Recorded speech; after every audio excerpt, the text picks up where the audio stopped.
So if you want to be wealthy, you got to do the opposite of these 12 things. You got to first define what is wealth for you. How much is it going to take? Secondly, lock that definition in place. Don't keep raising the bar continuously.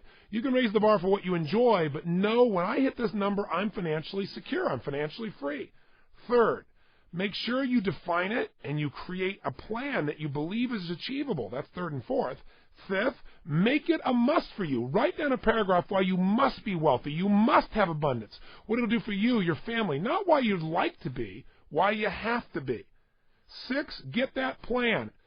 7, make sure you follow through on that plan. The minute you have a plan, do something towards its attainment. The first thing I do when you end this tape is I call Schwab, I call my bank, I call whoever I do business with and say deduct 10%. Even if I don't know where I'm going to put it yet, put it in a money market. Hold it there while I decide where to invest it.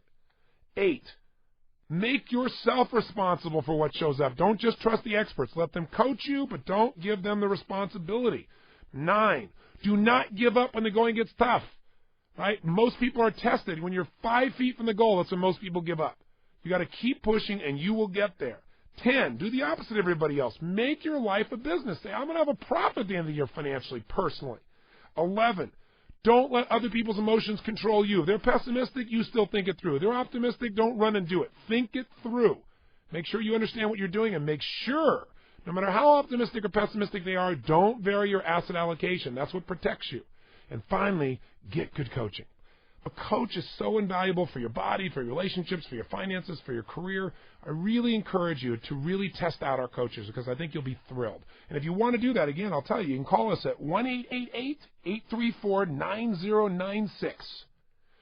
So in summary, what is this really about if you're going to be wealthy? Well, to be financially wealthy, all you got to do is this. Spend less than you earn. This is the magic formula. This is the thing nobody wants to hear because it's so basic, but it's the whole secret. Spend less than you earn and invest the difference, and then reinvest that for compounded interest until you have an amount of money that sets you free for life.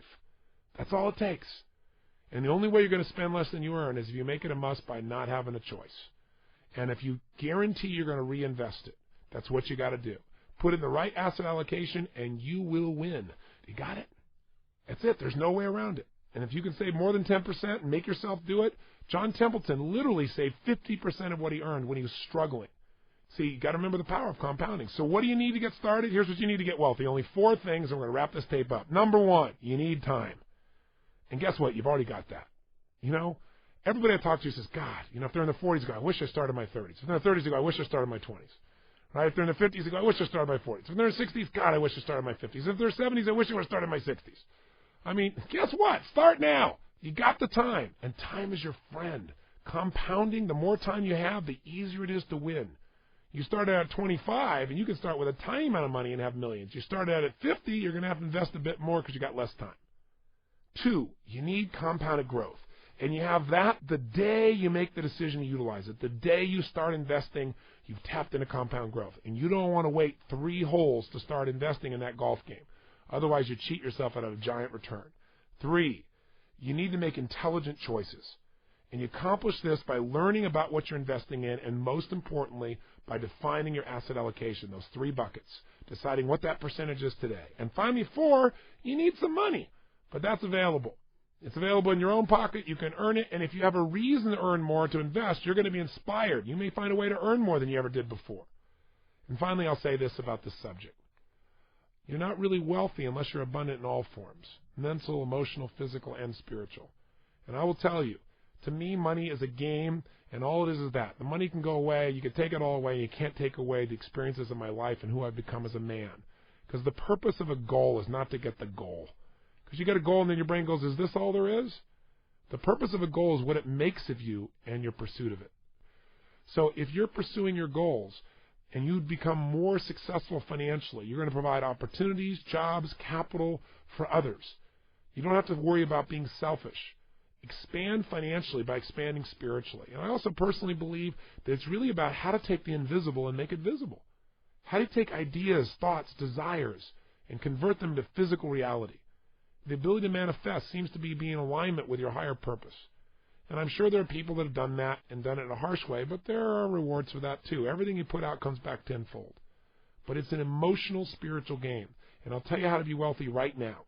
I asked Sir John Templeton, I said, what's the secret to wealth? He told me the secret to investing was asset allocation, but what's the secret to wealth? He said, Tony, you know, you teach it. I said, what? I teach a lot of things. He smiled and he said, gratitude. He said, think about it, Tony.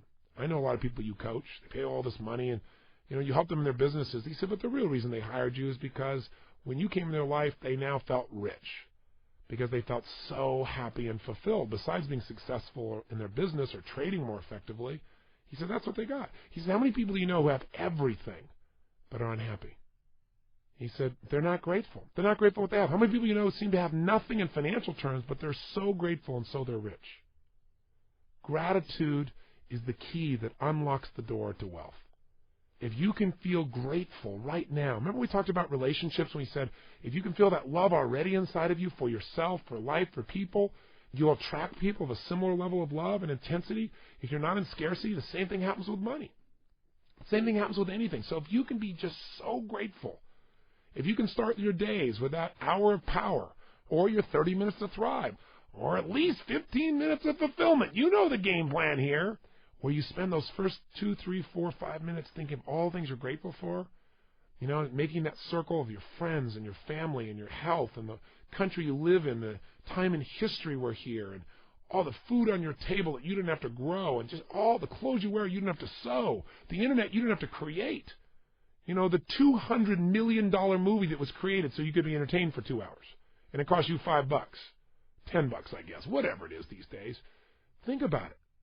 You are so fortunate. I am so fortunate. The more grateful we are, the moment you feel total gratitude to life, to God, to your friends, to your family, that's the moment you're rich.